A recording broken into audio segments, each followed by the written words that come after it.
2019 সালে ইউপিএসসিতে সাফল্য অর্জন করার পর তিনি এখন বাঁকুড়ার এসডিও।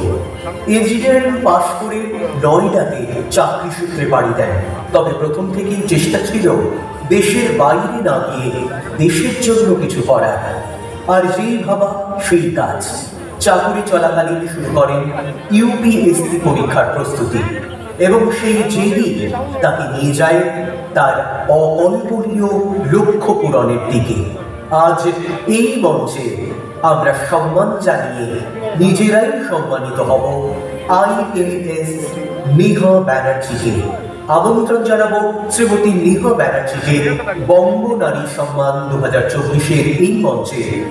ভীষণ ভালো লাগছে, অনেক অনেক থ্যাঙ্কফুল যে এখানে আমাকে ইনভাইট করার জন্য এবং বিভিন্ন জগৎ থেকে এখানে এই যে আমাদের নারীরা এসছেন এবং বিভিন্ন ফিল্ডস থেকে art, literature, cinema, music, public service, technology থেকে শুরু করে সব রকম মানে একটা ডাইভার্স ফিল্ডে এই যে নারীদের এই যে অ্যাচিভমেন্টসকে সম্মানিত করা হচ্ছে, ভীষণই ভালো লাগছে।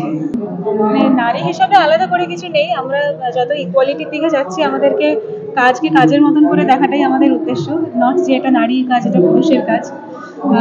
সেটাই আমাদের মেইন টার্গেট, যে প্রকৃত উইমেন এম্পাওয়ারমেন্ট বলতে যেটা অন্তত আমি বুঝি।